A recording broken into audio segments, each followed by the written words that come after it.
Olá, você que se inscreveu e você que está vendo esse vídeo em qualquer momento.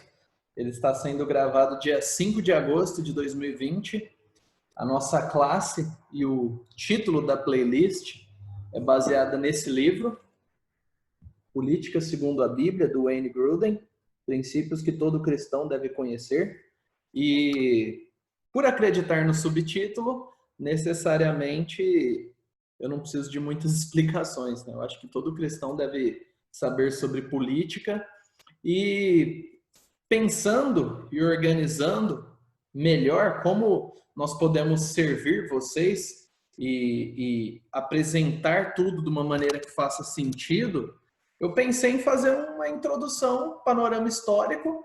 Se eu olhar para lá é porque tem as minhas anotações, né? E uma introdução que seja boa o bastante para que você consiga assimilar os conteúdos que vierem.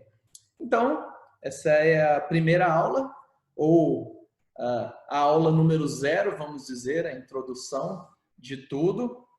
Eu tenho alguns PowerPoints, eu espero que você acompanhe, eu posso te mandar esses PowerPoints. Aprendi isso com os meus professores do seminário, aqueles que compartilham, claro, né? Esse material é baseado no material do pastor Franklin Ferreira, que é meu professor, e ele tem ensinado bastante sobre história e sobre política, ele tem trabalhado bastante nisso, despertado pessoas, tem sido usado por Deus para isso. E é o que nós faremos hoje, nós vamos entender a história do mundo e cristianismo. E eu pretendo fazer isso rápido, então eu vou falar rápido. E eu espero que você entenda isso, que você absorva isso. Eu estou gravando pelo Zoom, então tem uma limitação na gravação.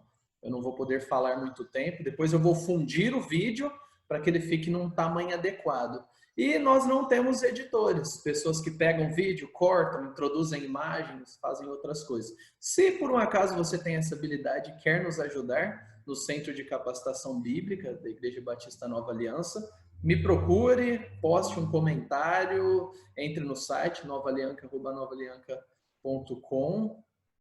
Esse é o site? Bom, não lembro, acho que sim. Nas redes sociais tem também, você pode entrar em contato, ver o WhatsApp lá. Enfim, precisamos de ajuda e se você trabalha com isso, sua ajuda será muito importante para nós. Então vamos lá, vou compartilhar a tela aqui. E para introduzir o que eu gostaria, eu não vou entrar no livro base, que é essa imagem aí do fundo. Eu vou usar outros materiais. Um livro é esse, os 100 acontecimentos mais importantes da história do cristianismo.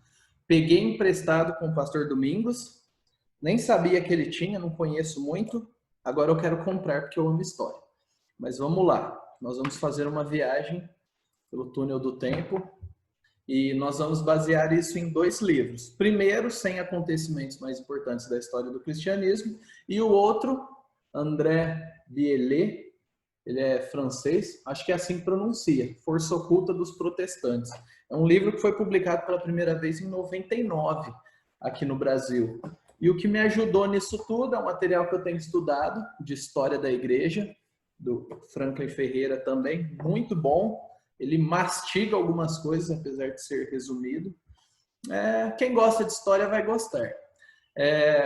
Vamos orar, colocar tudo isso diante de Deus. Eu não sei como você está, eu não sei o que está acontecendo, não sei como é que você chegou aqui, inclusive, mas eu acredito que Deus vai, de alguma forma, falar contigo sobre coisas que você crê ou deve crer, enfim, e vai te corrigir, te encorajar, te instruir, que Ele te use.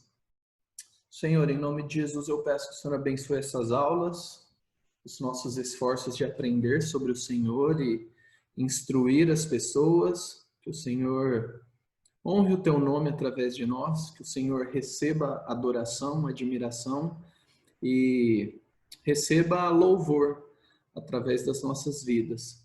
Nós te agradecemos, em nome de Jesus. Amém. Vamos lá? Então, quais os principais eventos do cristianismo em relação à política? Na minha opinião, entendeu? Não tem um livro sobre isso. É um livro genérico, geralzão, e eu escolhi 10 eventos, porque são 100, 10, né? Beleza aí, 10%.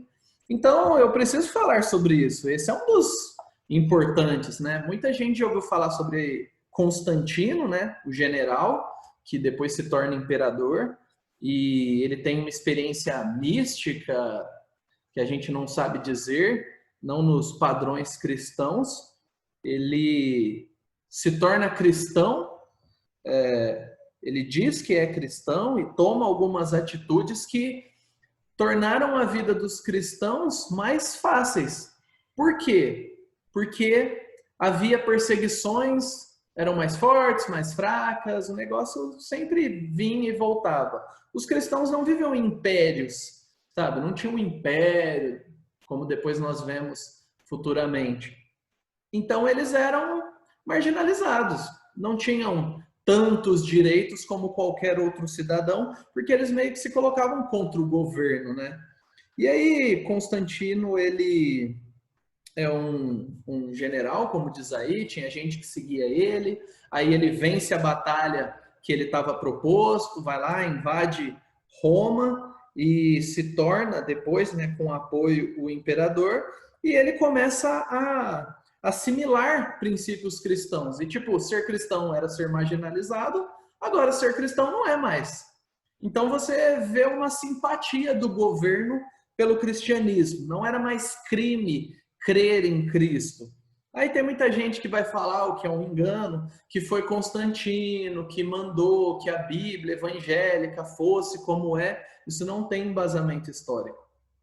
O reconhecimento do Novo Testamento, ele veio a partir da própria igreja, que foi selecionando cartas. Tinham cartas que não estão no cânon de hoje, que nos primeiros séculos eram lidas como escritura, e hoje, depois de um tempo, a igreja entendeu e cortou. Então não foi ele que mandou fazer a Bíblia, né? Alguns falam isso até de forma ignorante.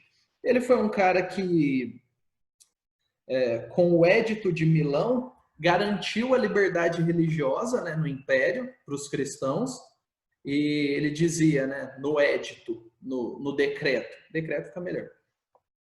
Nosso propósito é garantir, tanto aos cristãos quanto a todos os outros, a plena autoridade de seguir qualquer culto que o homem desejar.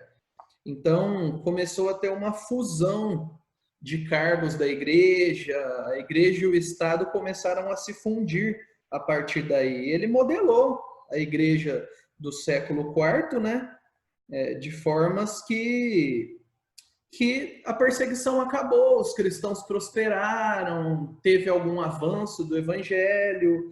Depois nós vamos ver, bom ou mal, houve um decaimento, né, do padrão moral, de bispos, etc. e tal. Isso não é algo legal. Só que um ponto é, o cristianismo ele se consolidou, já que ele tinha a aprovação do imperador. Então nós temos algumas questões que concílios foram feitos. E aí eu vou citar lá o terceiro ponto, o concílio de Latrão, o quarto, né? Concílio de Latrão. Então, o que é um concílio? Você precisa entender isso, né? Concílios ecumênicos, não no termo que a gente entende hoje. Um concílio ecumênico era quando juntava todos os líderes da igreja cristã, do mundo conhecido, né? Principalmente ali gregos e depois os romanos ali, né? Meio que formou duas escolas, tinha uma escola em Antioquia, que era bem forte o cristianismo, pessoal do lado grego, fala grega, fala latina, né? Roma, latim.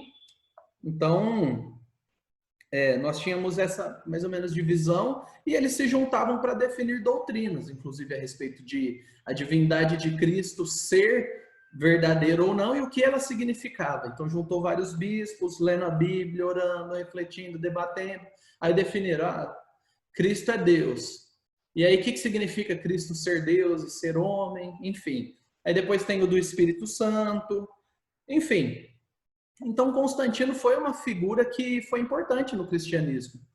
Ele de alguma forma creu no cristianismo, Mas quando eu estou falando do passado, principalmente nesse começo, não tinha a Bíblia fechada, igual a gente tem hoje. Ah, vamos decorar a escola dominical. A gente precisa entender e ser misericordioso com a base disso, né? A gente está no ano 300, meu. Não tem imprensa, não tem muita facilidade. Não é um negócio simples. Então, né? Vamos ser misericordiosos com esses nossos irmãos aí.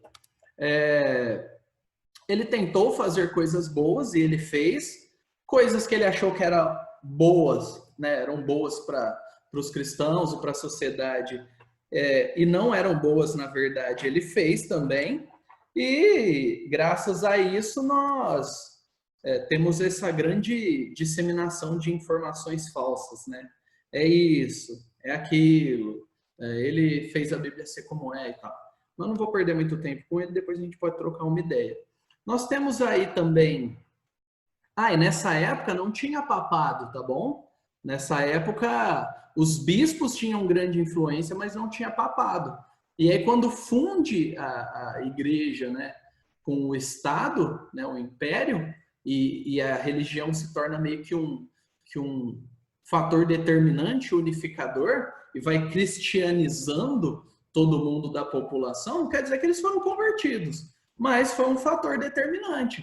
Então, bispo era um cargo de poder no Estado também. E aí você vai perceber os desdobramentos disso depois.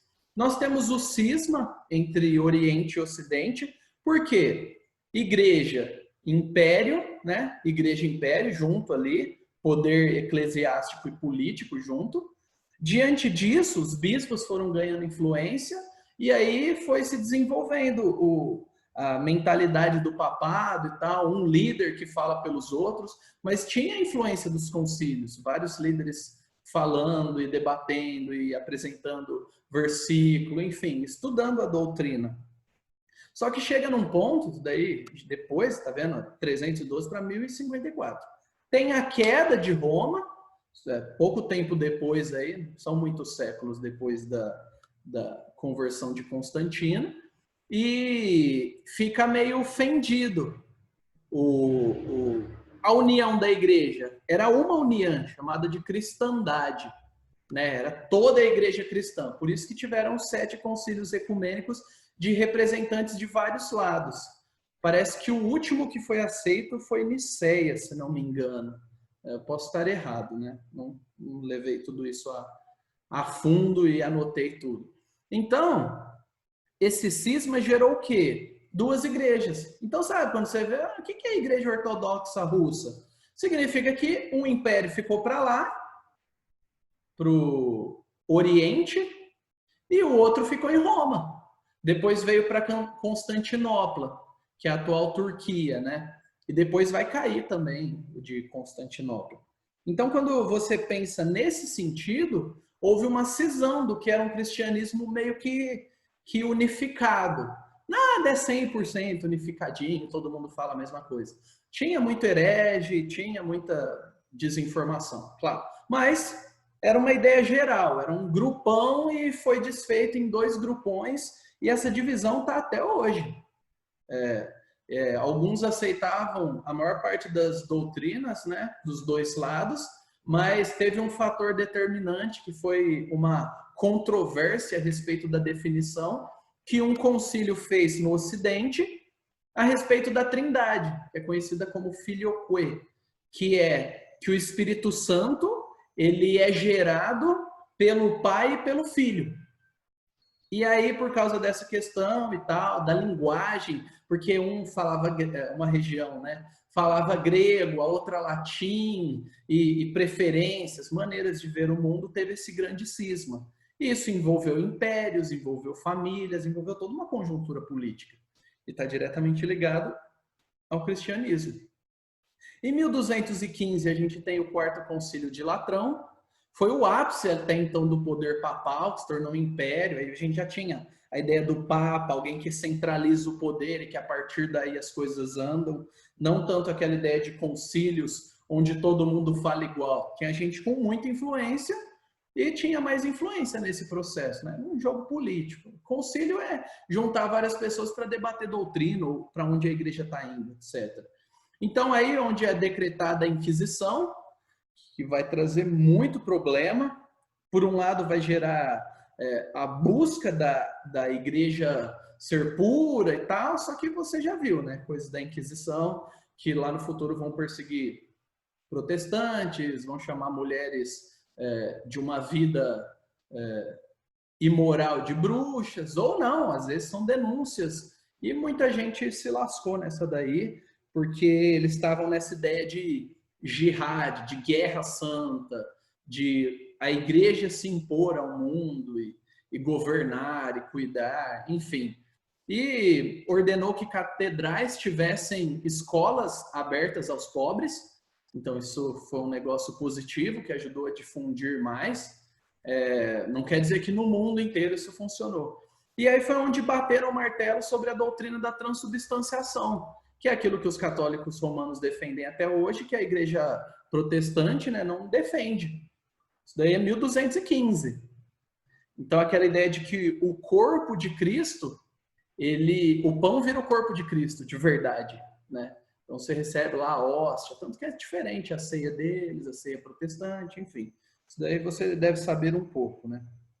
Então, é um concílio muito importante que define desdobramentos. A Inquisição. Inquisição foi uma arma política e religiosa. Então, quando você para pensar, estava junto ali. Cristianismo, distorcido ou não, era o que tinha naquela época. Aí nós estamos pulando muito, 300 anos, né? Nós temos Lutero, em 1517, que é a data que todo mundo adotou como o início da reforma. Foi um movimento espalhado em vários locais e tal. Tem gente mais conhecida ou menos, mas ele afixou as 95 teses na igreja de Wittenberg, e aí é considerado o início da reforma protestante, que, lembre, o nome reforma significa pegar o que já tem e melhorar, voltar para a Bíblia, né? Só que a Igreja Católica, nessa estrutura, católica apostólica romana, nessa estrutura de poder, de vincular Estado, Império, enfim, bispos tinham muito poder. Eles não quiseram esse negócio de reforma, de liberar para casamento, de a Bíblia é suficiente, a gente precisa da tradição, etc. e tal. Eu vou focar mais na reforma daqui a pouco, quando eu for tratar nos outros livros. Mas o fato é, a igreja protestante, a igreja evangélica, como nós conhecemos, surge daí. Então, vários desdobramentos na Europa. Aí você tem Alemanha, Suíça, França, Holanda, depois vai chegar na Inglaterra. Enfim, é algo que ecoou e que ecoa até hoje, né? Então, foi um momento que mudou o sistema de governo que era centralizado na Igreja Católica Apostólica Romana. Alguns reis, alguns príncipes, donos de terra, aproveitaram para sair do poder, né, romanista. Então falaram, vão abraçar a reforma. Não quer dizer necessariamente que foram salvos. Houveram alguns excessos, pessoas reformadas que mataram pessoas católicas que não aderiram à reforma, e houve o contrário. Foi uma bagunça, assim. É um movimento que a gente entende que é feito por Deus, mas não quer dizer que foi limpinho, perfeitinho, porque nunca é, porque nós somos seres humanos e a gente estraga as coisas. E aí nós temos em 1545 o Concílio de Trento. O Concílio de Trento, ou Contra-Reforma, né, católica, formulou aquelas doutrinas contra as doutrinas que seriam tipo 5 solas, né, basicamente. Então, se tornou uma divisão dentro da igreja. Se tornou aquela ideia, existem os católicos romanos e existem os protestantes. Eles valorizam coisas diferentes. Então, dentre elas, justificação por graça e obras, não é só justificação pelas obras, doutrinariamente precisava da graça aí, mas diferente da justificação só pela graça que os protestantes, nós, né, cremos. Autoridade das escrituras iguais à da tradição católica. Então, quando a gente fala, não está na Bíblia, para um católico romano, que estuda, que crê, ele fala, não, mas a tradição da igreja. O valor da igreja está igual ao da Bíblia. A Bíblia não está acima. Para nós que cremos no solo escritura, somente a escritura como regra de fé e prática que determina os valores da igreja, a gente está pensando coisas diferentes. Um católico romano é coerente, tipo, quando ele acredita na tradição. Só que ele vai ter problemas escriturísticos de questão de autoridade.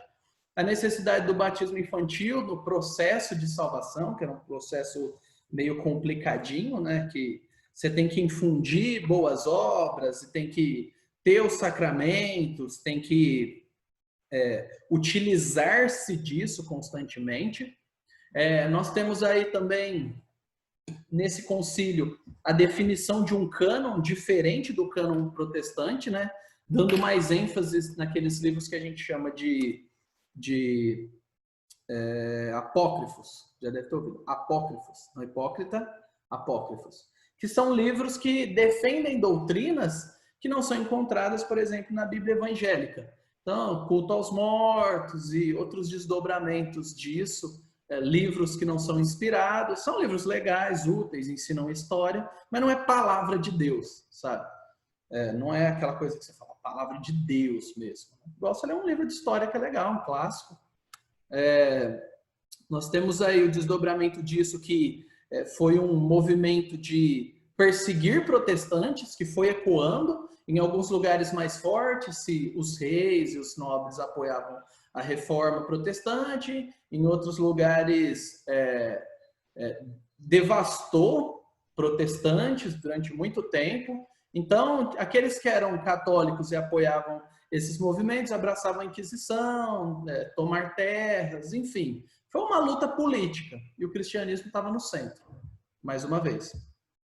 Em 1735, depois de Cristo, né? Eu estou colocando depois de Cristo para você perceber que depois de Cristo, depois da criação, não gosto desse termo, do cristianismo, tudo grande que aconteceu, que marcou a história, o cristianismo não estava alheio. Não é aquele negócio, política é coisa do diabo. Não! O que envolve o mundo está ligado ao cristianismo. E coisas ligadas ao cristianismo mudaram o mundo, né? Então, eu estou pulando 200 anos aí. Em 1735, nós temos o grande despertamento das 13 colônias, que vieram a ser os Estados Unidos da América, né? Nós temos a ascensão de Jonathan Edwards, um teólogo que você já deve ter ouvido falar. Ele tem um sermão clássico que eles estudam na literatura americana, assim, é um clássico. Pecadores nas mãos de um Deus irado. Você pode achar pela internet, Pecadores nas mãos de um Deus irado, poder ler lá e ver o impacto daquilo. Ele pregava contra a gravidade do pecado. Ele foi um dos primeiros que fez estudo de religiões comparadas. Ele era cristão, o que os hindus creem, tá, não sei o quê. Estruturar isso, né? Desenvolvendo todo o intelecto. Não só estudando Bíblia, ciências naturais, filosofia, etc. Os desdobramentos disso, né? Deus fez um despertamento, uma espécie de reavivamento, mas eles chamavam de despertamento, que foi salvar muita gente e mudar a realidade política. Então, abandono do alcoolismo, vícios, violências, excessos, que estava naquele momento acontecendo demais. Então, comunidades pequenas, né, vilas, vamos dizer, seriam vilas, foram transformadas com gente salva. O cara parou de beber, começou a cuidar da esposa, começou a estudar, ler a Bíblia, cresceu no trabalho, foi desenvolvendo os filhos. Enfim, o desdobramento que a gente vê até hoje, de uma primeira geração de cristãos que abandonam vícios, droga, uma vida zoadona, e aí começa a trabalhar direito, guardar dinheiro, contribuir, fazer amizades, um ambiente melhor. A segunda geração já colhe os frutos disso. Nós temos também, de 1740 a 1790, um período de avivamento que foi chamado de avivamento evangélico. Estados Unidos, despertamento. Na Europa, avivamento evangélico. Que foi junto com a Revolução Industrial ali. E é interessante, por que eu coloquei esse período longo? Porque a Revolução Industrial começa ali, né? 1700 e tal, o negócio vai bombando. E o que acontece? Mudança. As pessoas vão migrando do campo para cidades, não tinha estrutura, não tinha saneamento básico, não tinha nenhum tipo de lei que protegesse uns dos outros, máquinas que não tinham nenhuma preocupação com a vida das pessoas. Então o homem trabalhava, a esposa trabalhava, o filho pequeno trabalhava 10, 14 horas, 18 horas por dia. Era uma situação muito tensa. E aí nós temos a conversão de John Wesley, nós temos George Whitefield. Wesley era de uma classe mais alta, filho de pastor e tal. Whitefield era mais pobre. E eles pregam, eles são salvos, começam a pregar sobre santidade de vida. E naturalmente, como eles pregavam na rua, para grandes multidões, para operários, mineiros, enfim, ele começou a pregar para os donos das empresas e tal. E sobre cuidar dos seus empregados, sabe? Não exigir deles além do que é humano, né? E aí aconteceu essa preocupação social, melhorou as condições de trabalho dos pobres. E aí, como ele juntava o pessoal para pregar, pregava contra injustiças que muitos faziam, pregava contra o acúmulo desenfreado enquanto se empilhava corpos de operários para os donos das empresas, pregava contra isso. E aí as pessoas começaram a se juntar, e aí tem uma certa origem do que veio a ser o sindicato, de pessoas se juntando e tentando pleitear melhores condições e tal. Ele foi um cara mentor, né? Trocou muita ideia com Wilberforce, William Wilberforce, que foi discípulo de John Newton, autor do hino Amazing Grace, que era um mercador de escravos. Tem até uma biografia boa da Editora Fiel falando sobre isso, né? E eles começaram a lutar contra a escravidão.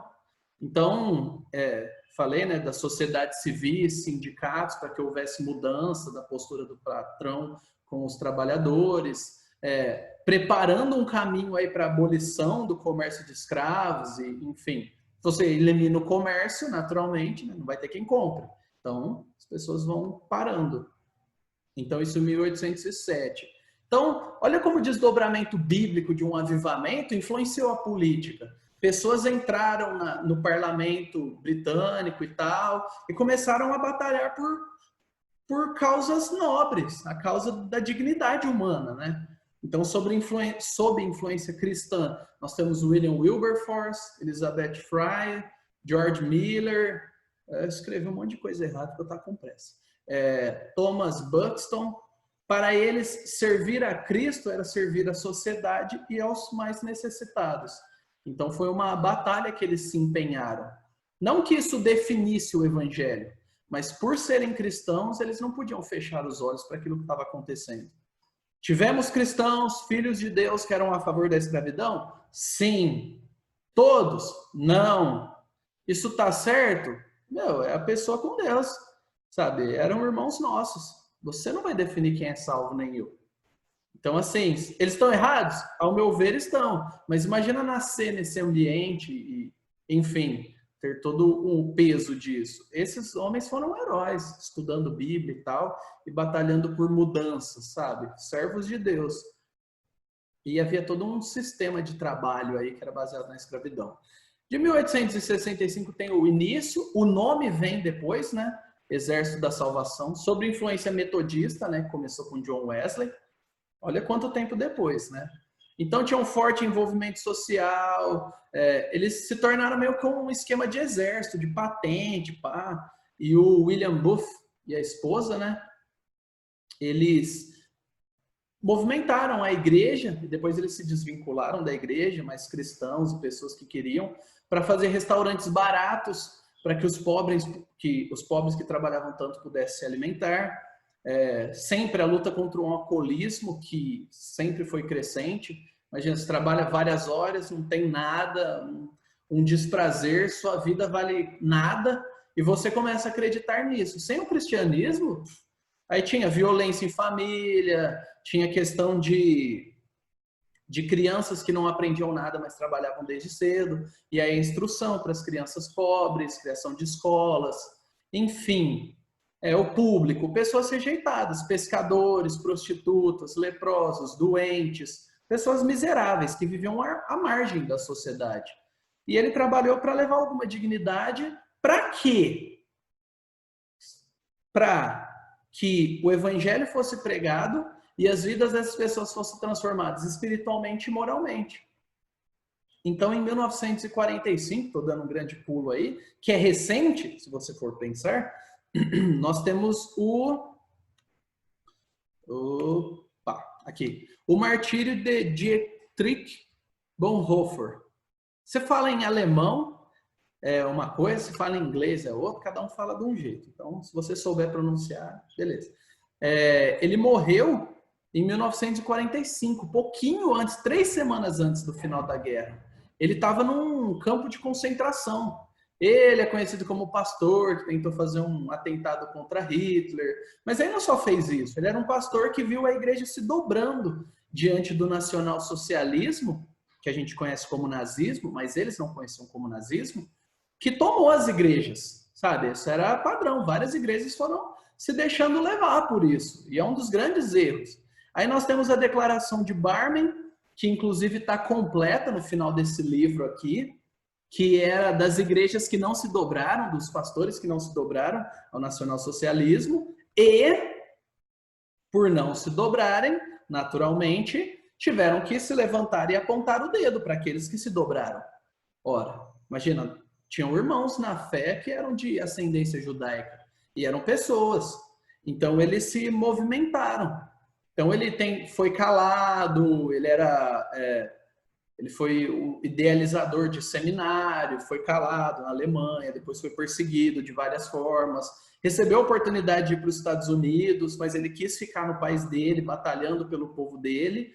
Por fim, foi preso em 43 e foi morto em 9 de abril de 45, né? Enforcado, 3 semanas antes do fim da guerra. É importante que a gente pense, existem pessoas morrendo hoje, porque amam Cristo. Isso tem tudo a ver com política e o cristianismo. A maneira que você pensa sobre o cristianismo e sobre política vai determinar muito de quem você é. Eu peço desculpas aí que não deu tempo de eu revisar o conteúdo, né, de forma geral sobre cada palavra e tal. Fui escrevendo, resumindo, tá uma loucura essa semana. Mas eu espero que você tenha sido abençoado até aqui. Aqui foi a primeira parte, né? 10 eventos que envolveram política e cristianismo. A gente vai encerrar essa primeira parte aqui. E agora a gente vai entrar no quê? Um pouco sobre esse livro, outros assuntos, mas o que a Reforma Protestante fez, de fato? Como que ela é o berço de democracias modernas? Como que Deus levanta um povo para relembrar o que está na Bíblia e como isso tem desdobramentos políticos, públicos, que nos influenciam até hoje. Por que nós, cristãos, valorizamos democracia ou representatividade e tal? Nós vamos falar resumidamente um pouco sobre isso. Tudo isso é introdutório, é só para mostrar para você que o cristianismo e a vida pública, né, a política, que todos nós estamos envolvidos, ele nunca foi separado na cabeça de Deus. Ele sempre foi tensionado para que as coisas se conectassem. Cristãos que são cidadãos precisam expor esse cristianismo na sua vida, como cidadãos, como homens, como mulheres, como famílias, etc. Então, eu destaquei 10 coisas, não são as mais importantes, talvez especialistas destacariam outras, mas eu peguei coisas mais famosas que é possível que todo mundo conheça e estou conectando, como o cristianismo gerou, ou como aquilo teve profunda influência no cristianismo, e como isso fez que nós pudéssemos chegar aonde estamos e aprender tanto com isso. Tem muito erro de português que eu vi aqui, eu pretendo arrumar e disponibilizar para vocês. Então agora a gente vai entrar na parte da Reforma Protestante. Vamos seguir então, agora vamos entrar com um olhar mais focado no que a Reforma Protestante fez e os desdobramentos políticos, sociais disso. Vou compartilhar aqui com vocês. Beleza. A influência da Reforma Protestante. Vamos lá, então. Tá difícil de colocar aqui, ficou grande. Aí. Então, nós temos a Reforma, tal, 1517, Lutero, já falamos sobre isso, né? Agora tem alguns desdobramentos. A gente precisa entender que aquele foi um tempo super influenciado por mudanças, né? A gente tinha gente voltando às fontes, né? O ad fontes, que é o quê? É descobrir aquilo que nos influenciou a sermos como somos, como sociedade. Então, o pessoal voltou muito para a Grécia e o conceito de arte, filosofia, enfim. O negócio floresceu. Só que como que era antes? A gente precisa pensar, a Idade Média. A Idade Média está ali e qual era o contexto que eles tinham de igreja, de estrutura de mundo? A igreja absorvia tudo, a Igreja Católica Romana, tudo, todas as áreas, ela se metia em tudo, ela escolhia pessoas para cada área de acordo com o seu relacionamento com a igreja, né? Ela condenou cientistas à fogueira e tal, depois voltou atrás, mas, por exemplo, o conceito de terra não como centro do universo, mas como parte de um conjunto de planetas, isso daí foi rechaçado, porque eles entendiam que a Terra é o centro do universo. Então, né, a Terra é especial, a gente está aqui, Deus nos ama, Ele nos criou, somos imagem e semelhança dele e tal. E depois foram estudando a questão do movimento planetário e tal, e nós conhecemos o modelo heliocêntrico, que é que o Sol está no centro, né?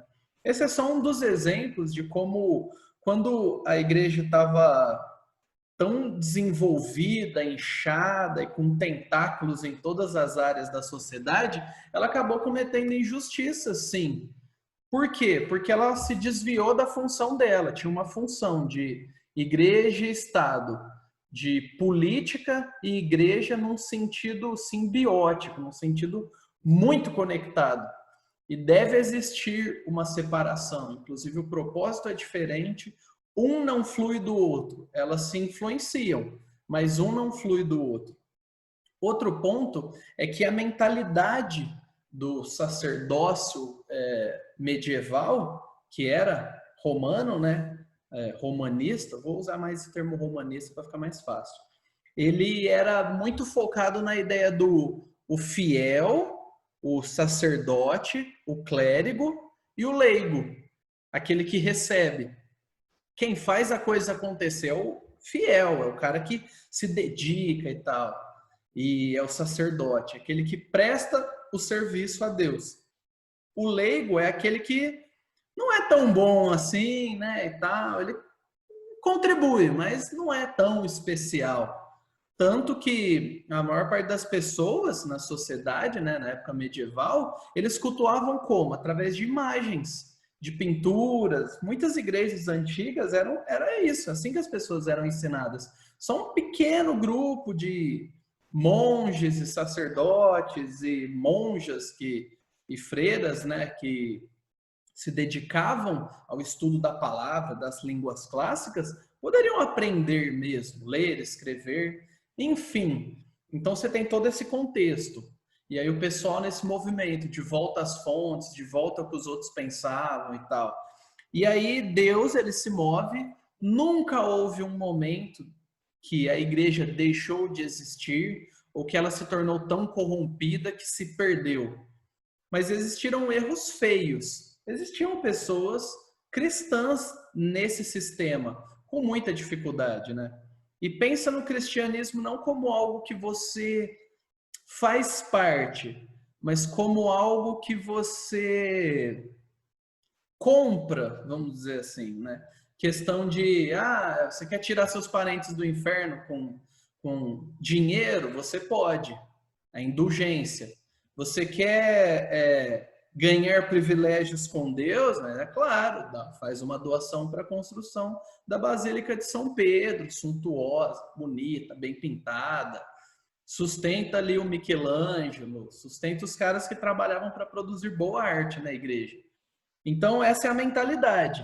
A única maneira de você viver para Deus é sendo um sacerdote. Um pequeno parêntese aqui, né?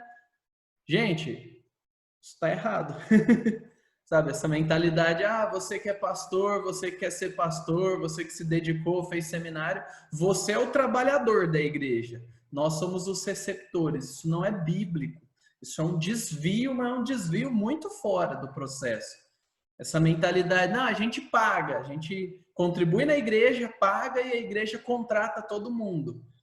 Igreja não é isso como nós entendemos biblicamente, e eles estavam caindo nesse erro, né? A igreja não é um sistema e você vai lá, pega, ele presta o serviço e você paga. Não, você faz parte dessa família. Então, o que a reforma causa, né? Um rompimento com esse sistema de governo medieval, romanista, que é o quê? O poder papal centralizado. Um indivíduo, um grupo de indivíduos ao redor desse indivíduo que são privilegiados. É um governo autoritário, porque quando você põe na mão de um, esse um define e dane-se o que você pensa. E o custo que isso tem. É um governo centralizado, né? Um grupo. Tem uma estrutura hierárquica que não existe no cristianismo, não existe hierarquia. O pastor não é mais que você, bispo. Na nossa igreja a gente não tem essa nomenclatura, né? Mas todos nós somos iguais com serviços, vocações, chamados. Então, o sistema de governo protestante clássico, né? Ele é um sistema plural. Então, nós temos presbíteros, episcopos, é um conjunto. Se você olha no Novo Testamento, quase nenhuma vez aparece o pastor, o bispo. É sempre um conjunto de pessoas. E isso vai ter desdobramentos na mentalidade do povo, que tinha aquela ideia de um que manda, o monarca, o papa. E aí a Bíblia vai mostrar, não, um conjunto de pessoas que obedecem a Deus e chegam às decisões, né? É o berço da democracia aí, né? Como nós entendemos. E foi buscado muita coisa também em relação à Grécia Antiga e tal. Então, o poder descentralizado, a gente chega à conclusão junto, não está só na sua mão e resolve aí. E as pessoas são compatíveis, ele é compatibilizado. Então, um não tem um superpoder sobre o outro porque tem o sobrenome tal ou porque está mais tempo na igreja. A palavra de Deus ela está acima de todos. Nós temos uma transformação na mentalidade popular a respeito das vocações. Por quê?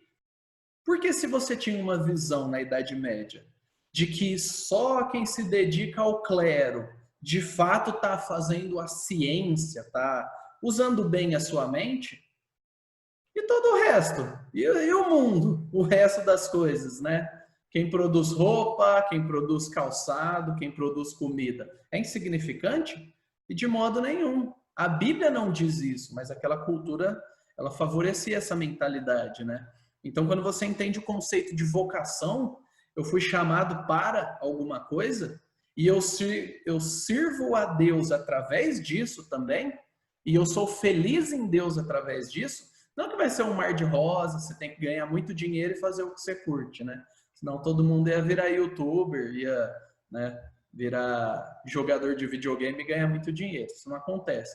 Tem demandas, tem lamentos, tem tristeza, tem o fruto da queda aí, né? Produz mato, cardos e abrolhos, tem dificuldade, tem que suar, mas é algo que ainda te dá prazer, é uma convicção que você tem. Essa mudança teológica te muda. Então, todas as pessoas, todas as vocações, as pessoas nas diferentes vocações, elas são dignas e são importantes para a sociedade. Seja o cara que coleta o lixo, que faz o sapato, que trabalha na máquina de imprensa, né? Que faz o livro, e aquele que lê o livro, e o juiz, etc. Não existe essa diferença na dignidade. Não há dignidade apenas no clero e na monarquia. Você não nasceu errado. Se eu tivesse nascido certo, ó, você ia se dar bem. Não. A reforma ela resgata essa ideia de você pode servir a Deus aonde você está. E para nós é comum ouvir hoje, né? Mas não era comum para esse pessoal. Nós temos uma separação clara da igreja e do Estado. Então, quando você pensa que o Papa tinha poder político, os bispos, a igreja era dona de muitas terras, e ela detinha o poder da religião, que prende o coração das pessoas junto. Se você chama o cara de herege, mata ele e toda a família dele, ou ele não tem herdeiros, sua terra não vai ficar, né, intocada. Não. A igreja tomava, ela usava essa força política, ela fazia alianças. Então, quando você separa isso, o pastor é o pastor, o líder da comunidade é o líder da comunidade, o líder do Estado é o líder do Estado, o líder do país é o líder do país. Eles têm que viver como inimigos, separados? Não. Existe troca de ideia, existe envolvimento, existe uma influência mútua e a gente vai aprender como o cristianismo fez isso bem e como fez mal também, né? Tem esses dois exemplos. Mas se você separa a igreja do Estado, você tira muito poder da igreja, muitos erros, mas você também possibilita o Estado que cometa erros, que se sobreponha, né? Que fique uma unidade separada, fica um brigando com o outro por poder, né? E isso não é o objetivo ideal. Elas precisam estar bem alinhadas debaixo do governo de Deus. Então, a função profética, né? Se o bispo é o líder político, quem critica ele se lasca.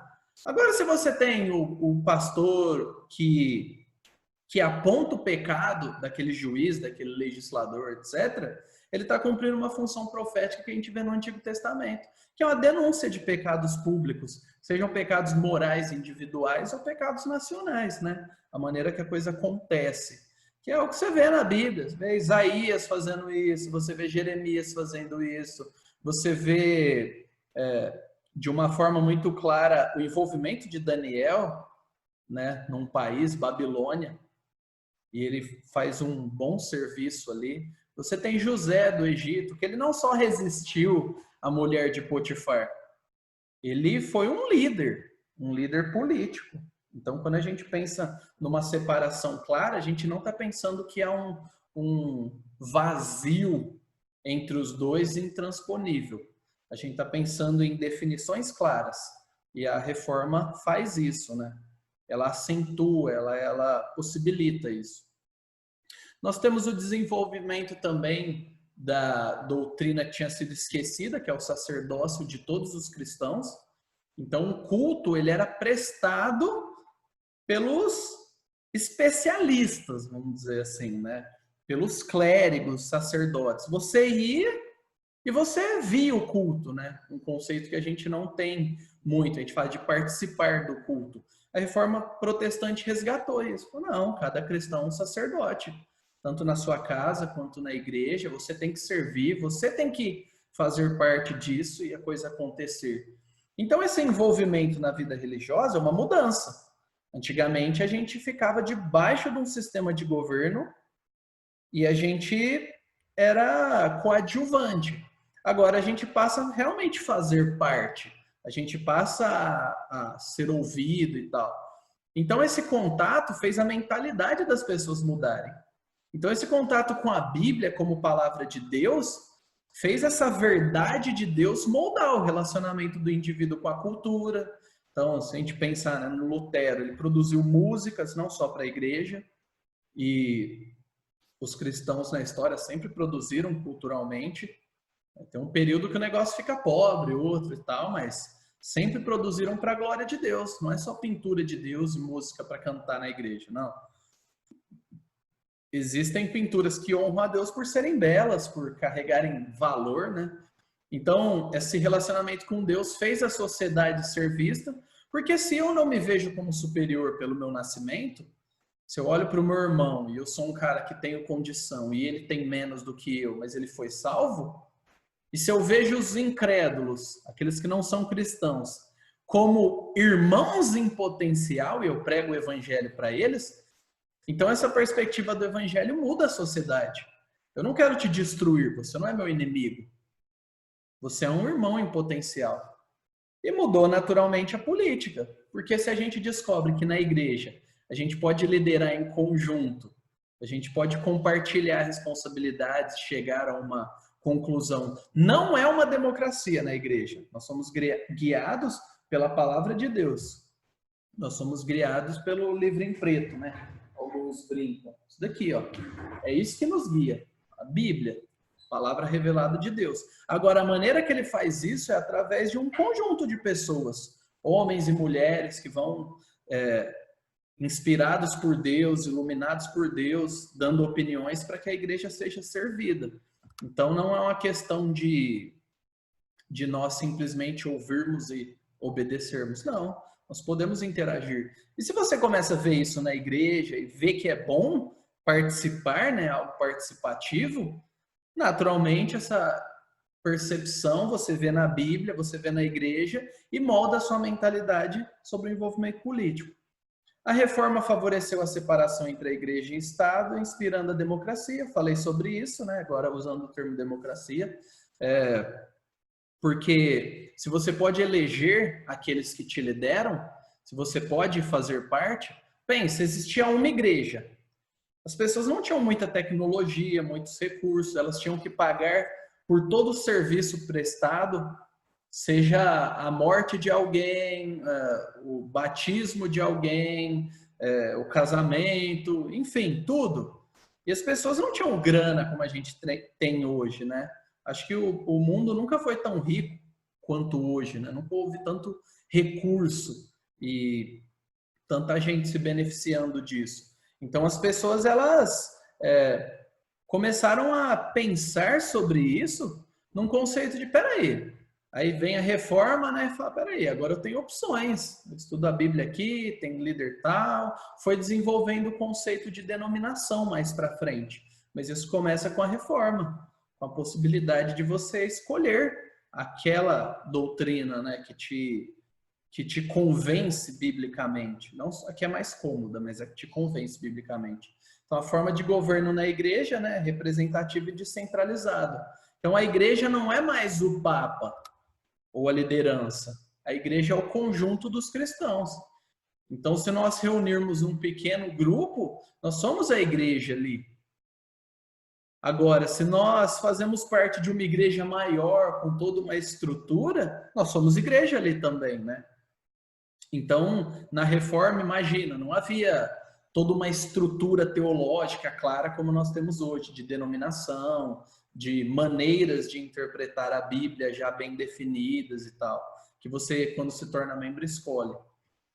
Aqui nós temos a base, né, de que, de forma geral, não estou falando que é absoluto, mas de forma geral, se desenvolveu fortemente um senso de tolerância com os discordantes. Por quê? Porque aquela pessoa, ela é um cristão em potencial, e eu prego o evangelho para ela. Ele é um cidadão, ela é a imagem de Deus, né? Até o termo imago Dei. Ela é alguém que não deve ser destruída só porque pensa diferente de mim. Jesus não fez isso. E ele era o ser mais diferente que pisou na face da terra. Pense nisso. Então, esse conceito de tolerância, que não significa conivência com o que é errado, a palavra tolerância é usada hoje de maneira diferente, dependendo da boca de quem usa. Eu estou falando o conceito correto. Deixar a pessoa existir e viver. Não quer dizer gostar de tudo que todo mundo faz o tempo todo. Ela possibilitou. Porque se você não tem só uma igreja, só uma maneira de acontecer e tal, e você engole tudo, se há espaço para estudar, conhecer e trocar ideias e desenvolver, então naturalmente você percebe que nem todo mundo tem que ser exatamente igual a você em cada mínimo detalhe. Isso favoreceu a questão da tolerância, que é importante para a democracia, né? Bom, estão aí alguns indícios que eu creio que os desdobramentos da reforma protestante causaram, né? Inclusive para nós termos uma compreensão de democracia, e tudo isso é simplesmente um preparo. Tem muita coisa que pode ser dita, mas é um preparo para quê? Para que você, pelo menos se tinha esse pensamento, elimine ele. Que é o que a igreja tem que se afastar totalmente da política, e política é coisa do diabo. Não, não é isso. A ideia é que você entenda que não dá para separar. O cristão é cidadão de dois reinos. Dois reinos, né? Não seria quatro. Mas ele é cidadão de dois reinos. Ele está aqui agora, mas ele faz parte do reino dos céus. Então, a perspectiva que nós temos do reino dos céus influencia a minha vida aqui. E o viver aqui me faz almejar o reino dos céus. Então, a gente precisa ter essa compreensão. Não só votar com responsabilidade, mas entender o mundo que nós estamos e como as coisas funcionam. não viver nas trevas da ignorância, né? E a primeira ordem política, né, que é dada, eu quero ler para vocês, para nós encerrarmos e orarmos, ela é dada aqui em Romanos, em Gênesis. Gênesis no capítulo 1, no versículo 16, fala assim, né? Deus fez os dois grandes luzeiros, o maior para governar o dia e o menor para governar a noite, e fez também as estrelas. Olha que legal, né? Tipo, a estrutura física do nosso mundo, um governa o dia, um toma conta do dia e o outro à noite, né?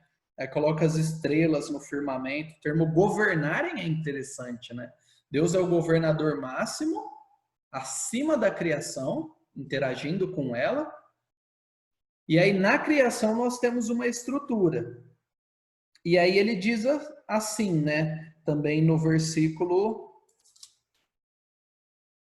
26.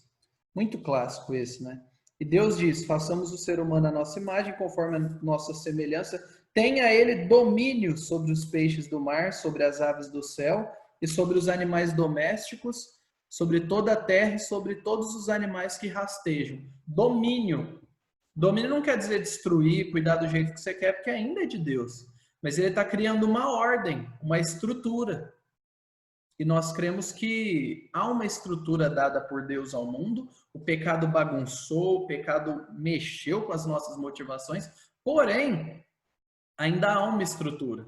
Se nós todos não tivéssemos pecado, não teria problema de relacionamento, não teria insatisfação, não teria reclamação com o trabalho, não teria inveja, não teria egoísmo. Mas como isso aconteceu, a gente precisa de regras que rejam a sociedade.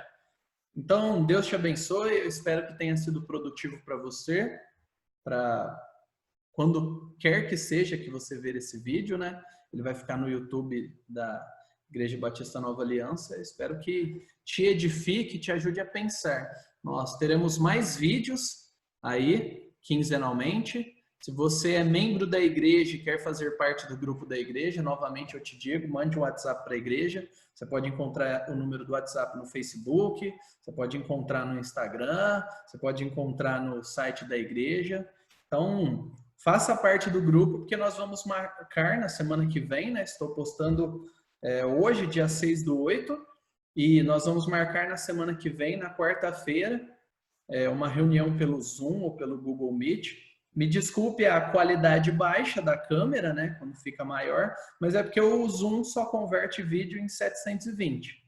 Então, infelizmente, não dá para melhorar. Nosso recurso é melhor, mas a limitação é do próprio aplicativo. Senhor, em Cristo nós temos esperança para aprender, para crescer e para viver para Ti. Cuide dos nossos corações, cuide de cada um que assistir esse vídeo, cuide da Tua igreja e do Teu povo nesse momento de pandemia. Nos ajude a perceber que toda a verdade do Senhor é importante para nós. E nós devemos todos ajudarmos uns aos outros a conhecermos e aplicarmos a Tua verdade. Nós te agradecemos porque o Senhor nos salvou, nos deu a esperança e a expectativa da vida eterna. Nós te agradecemos porque o Senhor nos ama, porque o Senhor dá sentido a nós. E nós te agradecemos, ó Deus, porque existem matérias que atraem nosso coração e são fascinantes, onde nós queremos ser fiéis a Ti também. Abençoe cada um de nós, abençoe Teu povo pela face da terra e nos dê alegria por pertencermos ao Senhor. Essa é a nossa oração e a nossa convicção, porque nós temos a Cristo como nosso Deus, como nosso irmão mais velho. Amém. Valeu. Deixa eu encerrar aqui. E agora?